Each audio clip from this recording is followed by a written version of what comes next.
2025년 9월 27일 토요일 새벽 말씀을 함께 묵상하기 원합니다. 오늘 함께 보실 하나님의 말씀은 고린도후서 2장입니다.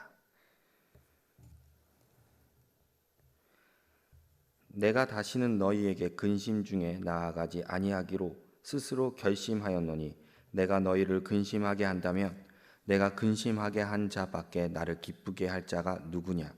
내가 이같이 쓴 것은 내가 갈 때에 마땅히 나를 기쁘게 할 자로부터 도리어 근심을 얻을까 염려하며 또 너희 모두에게 대한 나의 기쁨이 너희 모두의 기쁨인 줄 확신함이로다.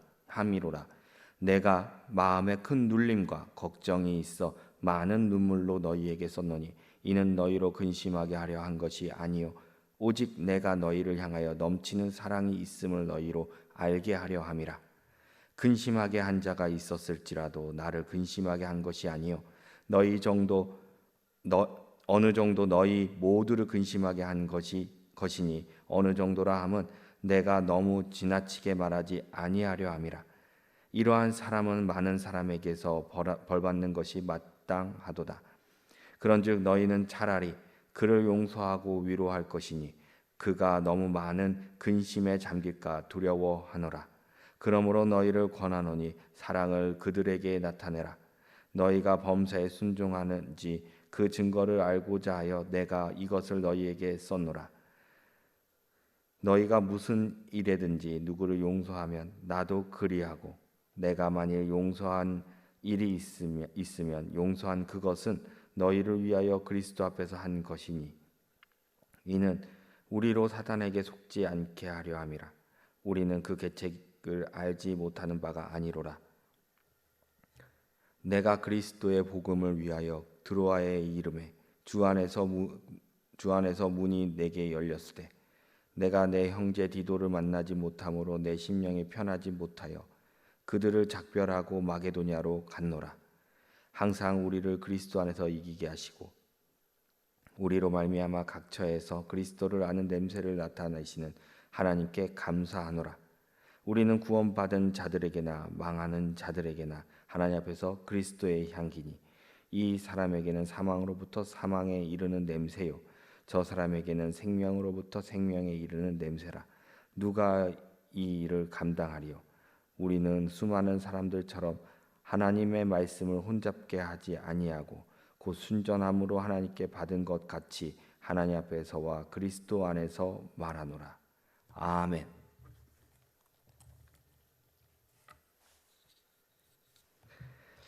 사랑으로 징계하고 향기로 세우라라는 제목으로 함께 말씀을 묵상하기 원합니다.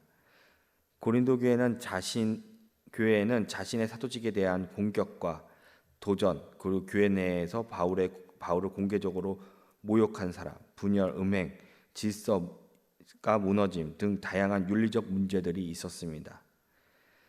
특히 바울의 대적자들이 사도직에 대하여 공격하고 그 대적자들이 비난한 마땅한 명분을 찾지 못하자 바울이 교회를 방문하는 것에 대해 취소하도록 지속적인 비난을 해왔던 것입니다. 바울은 이러한 상황이 고린도 교회의 교인들에게 상처가 될까 이들을 위하여 일정을 취소했던 것이지요.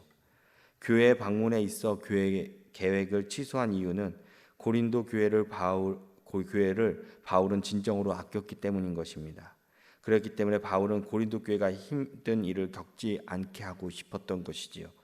고린도 교회의 문제를 일으킨 사람들에 대해서 바울과 교회는 징계가 필요했습니다. 징계를 받으면 그들과 그 주변의 사람들이 상처를 받아야만 했습니다. 교회에서 분란을 일으키는 사람들은 징계는 필요하지만 바울은 징계에 있어 가장 중요한 것이라 여겼던 것은 시기와 그 방법이었던 것입니다. 바울은 그들을 정말로 아꼈기에 지혜롭게 때에 맞춰 하나님의 방법대로 징계하고자 했던 것입니다. 첫 번째로 사랑으로 징계하라입니다. 본문 5절의 말씀을 보면 근심하게 한 자가 있었을지라도 나를 근심하게 한 것이 아니요 어느 정도 너희 모두를 근심하게 한 것이니 어느 정도라 함은 내가 너를 너무 지나치게 말하지 아니하려 함이라. 바울은 자기를 근심하게 했다고 하여 자기 자신의 근심하게 한 것이 아니라 고린도 교회 모두가 근심하게끔 만들었다고 말하고 있는 것입니다. 문제에 대해서 공동체로서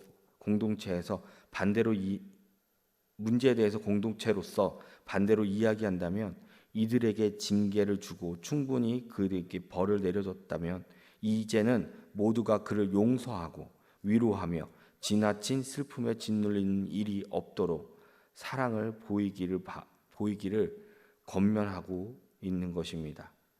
공의는 진정한 사랑이 없이는 할 수가 없습니다. 주님의 사랑으로 공의를 행해야 하는 것이지요. 이스라엘 백성이 하나님을 떠나 살았을 때에 하나님께서는 그들의 죄값을 심판하셨고 그들을 치유하시고 다시 회복시키셨습니다. 하나님의 징계는 심판의 목적을 두는 것이 아니라 온전히 세우기 위함에 있는 것입니다. 첫 번째 대지를 통해 이렇게 적용하기 원합니다. 징계는 단순히 그 사람을 벌하기 위함이 아니라 잘못을 가르치고 다시금 온전히 세우기 위한 사랑입니다. 잘못한 사람을 징계할 때에도 하나님의 마음을 따라 회복을 위한 사랑으로 용서하고 위로합시다. 두 번째로 사탄의 계략과 분열입니다. 본문 9절에서부터 11절의 말씀을 보면 너희가 범사에 순종하는지 그 증거를 알고자 하여 내가 이것을 너희에게 썼노라. 너희가 무슨 일에든지 누구를 용서하면 나도 그리하고 내가 만일 용서한 일이 있으면 용서한 그것은 너희를 위하여 그리스도 앞에서 한 것이니 이는 우리로 사탄에게 속지 않게 하려 함이라. 우리는 그 계책을 알지 못하는 바가 아니로라. 우리가 징계를 할 때에 앞서 사랑으로 해야 함은, 사랑이 없이는 징계는 사람을 세우기보다는 분열을 일으키기 때문입니다. 바울은 징계에 대해서 순종으로 고린도 교인들이 따라와 주기를 바랬습니다. 때로는 동의되지 않는 부분도 있을 것입니다. 그때는 자신을 쳐서 복종을 하더라도 징계에 있어 사랑으로 해야 한다고 말합니다. 교회는 잘못에 대한 값을 치러야 하지만 또한 그 잘못에 대한 것을 사랑으로 품고 또 품어준다면 한 영혼을 살리고 한 지체를 온전히 세울 수 있습니다. 교회는 부족한 사람들이 모여 세워가는 곳이 바로 교회입니다. 이러한 모습이 진정한 하나님께서 원하시는 교회의 모습이지 않을까 싶습니다. 그러나 사탄은 공의라는 명분으로 잘못한 일을 질책하지만 그 이상도 그 이하도 아닙니다. 오히려 이를 통해 교회의 분열을 조장하고 이루려고 하는 것이 바로 사탄의 계략입니다. 우리는 사탄의 계략을 잊지 말고 죄에 대해 징계를 할지라도 주의 사랑으로 사람을 바라보고 주의 교회를 위해 용서하며 세워야 할 것입니다. 두 번째 대지를 통해 이렇게 적용하기 원합니다. 징계는 사탄의 분열의 계략입니다. 우리는 이에 빠지지 않도록 사랑으로 용서하고 하나됨을 이루기 위해 행해야 할 것입니다. 세 번째로 우리는 그리스도의 향기입니다. 본문 15절의 말씀 보면 우리는 구원받는 자들에게나 망하는 자들에게나 하나님 앞에서 그리스도의 향기니, 우리는 그리스도의 향기를 나타내는 삶을 살아야 할 의무를 가진 그리스도인입니다. 예수 그리스도께서 죽어 마땅한 우리를 대신 십자가에 죽으시고 우리의 죄를 용서하시며 하나님과 다시금 화목하게 하셨습니다. 그리스도의 도를 따르는 우리는 7번씩 70번일지라도 주의 마음으로 용서해야 할 것입니다. 그것이 그리스도의 향기를 드러내는 모습입니다. 서로 사랑하라는 말씀하신 주의 말씀은 옳지 않은 것까지 품으며 사랑하라는 것이 아니라 잘못된 것은 공의로 징계하고 징계 후에는 잘못한 사람을 온전히 사랑으로 품고 세워 그리스도인으로 거듭날 수 있도록 용서하고 사랑으로 품어야 한다는 것을 말하고 있는 것입니다.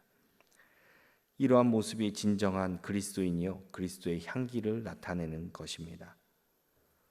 세 번째 대지를 통해 이렇게 적용하기 원합니다. 그리스도의 향기를 나타내는 우리는 예수 그리스도의 사랑인 공의로 징계하되 한 영혼과 지체를 위하여 용서와 사랑으로 회복을 이루어야 합니다. 말씀을 끝맺겠습니다. 교회 공동체 안에서 발견될 때에 그 사람을 바로 벌하거나 내치는 것이 능사가 아닙니다. 공의는 반드시 사랑과 함께 가야 하며 징계의 목적은 파괴가 아닌 회복과 온전함입니다. 우리가 그리스도의 향기로서 살아갈 때에 징계조차도 예수님의 마음으로 품고 용서와 사랑으로 마무리할 수 있어야 할 것입니다. 이러한 삶을 살아가는 저와 여러분이 되기를 간절히 소망합니다. 기도하시겠습니다. 사랑과 공의의 하나님, 오늘 우리에게 주신 말씀을 통해 사랑 안에서 징계하며 회복을 이루고 그리스도의 향기를 나타내는 자로 살아가기를 원하는 주의 마음을 배울 수 있게 하여 주시옵소서. 고린도 교회를 향한 바울의 깊은 사랑처럼 우리도 공동체를 아끼고 품으며 연약한 지체가 있을 때에 정죄보다는 회복을 위한 지혜와 인내를 갖게 하여 주시옵소서. 징계가 분열이 아니라 회복의 시작이 되게 하시고 사단의 계략에 빠지지 않도록 사랑으로 용서하고 하나됨을 이루는 성숙한 공동체가 되게 하여 주시옵소서. 예수 그리스도께서 우리에게 품으시고 용서하신 그 은혜를 기억하며 우리도 그리스도의 향기를 세상 가운데 드러내는 삶을 살아가게 하시고 우리 교회가 진정한 사랑과 공의 안에서 넘어진 자를 일으키고 회복의 길로 인도하는 공동체 되게 하여 주시옵소서. 이 시대 속에서 주의 영광을 비추는 거룩한 교회로 우리 교회가 세워질 수 있도록 주님 도와주시옵소서. 이 모든 말씀 우리 주 예수 그리스도의 이름으로 기도드리옵나이다. 아멘.